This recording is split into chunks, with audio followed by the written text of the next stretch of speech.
बिस्मिल्लाहिर्रहमानिर्रहीम अस्सलाम वालेकुम। How are you students? I hope you'll be fine. Chapter number 1 आपका prime numbers, highest common factor, lowest common multiple, ये सारी चीज़ें हम इसमें कर रहे हैं। आपकी बुक D1 है, एक्सरसाइज 1A। इसका हमारे पास क्वेश्चन नंबर 11 है। बड़ा ही इंटरेस्टिंग क्वेश्चन है।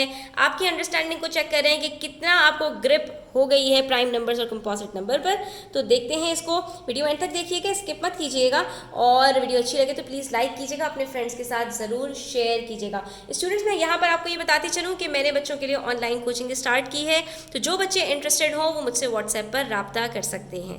ठीक है, यहाँ पर हमारे पास क्वेश्चन नंबर 11 में हमसे कह रहे हैं if P and Q are whole numbers. ठीक है, दो नंबर्स हैं मेरे पास, दोनों होल नंबर्स हैं। ठीक है, कोई फ्रैक्शन नहीं है, कोई डेसिमल नहीं है, कोई नेगेटिव नंबर नहीं है, यानी 0 1 2 3 में से कोई सा भी मेरे पास नंबर है, और ये दो नंबर्स हैं सच दैट, मतलब यानी कि उन दोनों को अगर मैं मल्टीप्लाई करूं तो मेरे पास आंसर आता है 37। अब यहीं पर आपने गौर कर लेना है कि इन दोनों को मल्टीप्लाई करके आपके पास जो नंबर आ रहा है वो एक अदद प्राइम नंबर है, क्योंकि हमने 1 से लेकर 100 तक के बीच में जो प्राइम नंबर्स हैं उसको अच्छी तरह से सीख लिया था। ठीक है, 37 मेरे पास एक प्राइम नंबर है। प्राइम नंबर से फ़ौरन मेरे दिमाग ने कैलकुलेशन से स्टार्ट कर दी कि अच्छा भाई, प्राइम नंबर तो वही होता है जो दो ऐसे नंबर से मिलकर बनता है कि जो सिर्फ 1 और इटसेल्फ ही हो सकता है, यानी 37 बनेगा ही सिर्फ इन दोनों नंबर से मिलकर।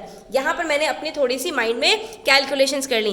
क्यों? क्योंकि प्राइम नंबर के पास सिर्फ दो ही फैक्टर्स होते हैं, एक 1 और एक इटसेल्फ। ठीक है, चाहे 1 को 37 से मल्टीप्लाई करूं या 37 को 1 से, इसके अलावा 37 किसी के भी टेबल में नहीं आएगा। तो यहीं से मुझे दिमाग में आ गया कि भाई ये P और Q 1 और 37 के अलावा नहीं हो सकते। इसी तरह से जैसे कि अगर मैं यहाँ पे कहूँ कि मैंने दो नंबर्स को मल्टीप्लाई किया और उनका आंसर मेरे पास 2 आया, तो क्या आप मुझे बता सकते हैं P और Q क्या होगा? आप कहेंगे मिस 1 और 2 के टेबल में ही तो सिर्फ 2 आता है, तो यहाँ पर एक 1 होगा और दूसरा 2 होगा।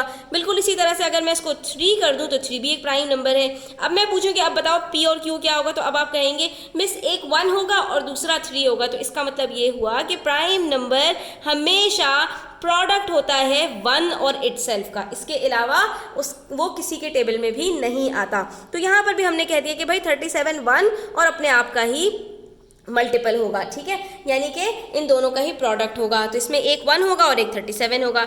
अब सवाल ये पूछ रहे हैं कि अगर आपको ये बात समझ में आ गई है तो हमें ये बता दीजिए find the value of P plus Q। तो P और Q को हम अगर प्लस करें तो आप ये बताइए कि आंसर क्या होगा।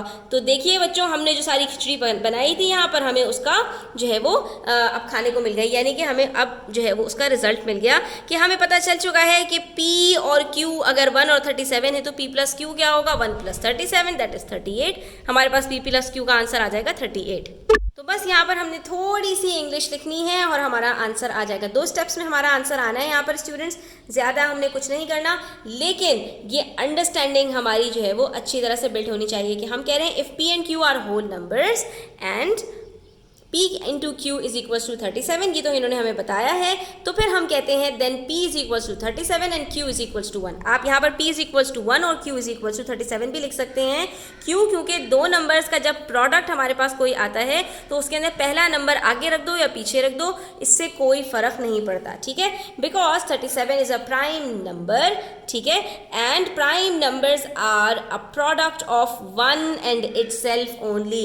और जो प्राइम नंबर्स होते हैं ये सिर्फ 1 और अपने आप का ही प्रोडक्ट हो सकते हैं और किसी का नहीं। So P plus Q is equal to 1 plus 37 that is 38, और ये हमारा आंसर हो जाएगा। ठीक है, इसी तरह से स्टूडेंट्स हमारे पास यहाँ पर क्वेश्चन नंबर जो 12 है ये भी हम इसी तरह से सॉल्व करेंगे कि if n is a whole number such that n into n plus 42 is a prime number, यानी इन सब को अगर मैं सॉल्व करूँ तो मेरे पास प्राइम नंबर आता है। तो ये बताइए कि प्राइम नंबर इसके अंदर मेरे पास क्या होगा, जबकि n प्लस 42 है यहाँ पर। तो आपने वो प्राइम नंबर फाइंड आउट करना है कि अगर मैं इस एक्सप्रेशन को सॉल्व करूँ तो मेरे पास एक प्राइम नंबर आए। तो बच्चों यहाँ पर याद रखो कि अगर मेरे पास इसका आंसर प्राइम नंबर आना है तो इसका मतलब ये हुआ कि ये जो बीच में मल्टीप्लाई का साइन है ना, ये मुझे बता रहा है कि ये मेरे पास लाजमी 1 ही होगा। क्यों? क्योंकि मैं 1 और इटसेल्फ को जब प्लस करूंगी तो मेरे पास आंसर एक प्राइम नंबर आएगा, ठीक है। सॉरी 1 + 42 इंटू, हाँ, तो ये मेरे पास 43 एक प्राइम नंबर आएगा।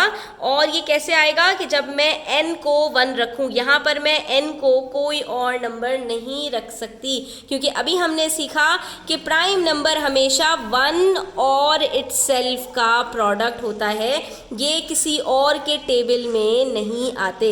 इसका मतलब है जो भी मेरे पास यहाँ पर प्राइम नंबर है उसका पहला जो यहाँ पर मेरे पास फैक्टर होगा वो 1 ही होगा, ठीक है। तो जो हमने यहाँ पर सीखा है प्राइम नंबर्स का स्टूडेंट्स, वो हमसे यहाँ पर चेक कर रहे हैं कि अगर मेरे पास n एक होल नंबर है तो बताइए कि n इंटू n + 42 मेरे पास एक प्राइम नंबर बनेगा, तो वो प्राइम नंबर क्या होगा। तो हमें पता है कि प्राइम नंबर हमेशा 2 ही नंबर्स का प्रोडक्ट होता है, यानी 2 नंबर्स को सिर्फ मल्टीप्लाई करके आता है, और उसमें से भी एक नंबर 1 होता है और दूसरा वो खुद होता है। तो यहाँ पर अगर मैं n की जगह पर कोई सा भी और नंबर रखूँगी तो मेरे पास यहाँ पर उस नंबर को मल्टीप्लाई करके जो आंसर आएगा वो कभी भी प्राइम नंबर नहीं हो सकता, ठीक है स्टूडेंट्स। तो आज के लिए इतना ही, और इंशाल्लाह अगली वीडियो में हम नई एक्सरसाइज स्टार्ट करेंगे। तो अगर आप लोग चैनल पर नए हैं तो प्लीज़ सब्सक्राइब करते जाइएगा, वीडियो अच्छी लगी हो तो लाइक कीजिएगा, अपने फ्रेंड्स के साथ शेयर कीजिएगा, और अपना बहुत सारा ख्याल रखिएगा। अल्लाह हाफ़िज़।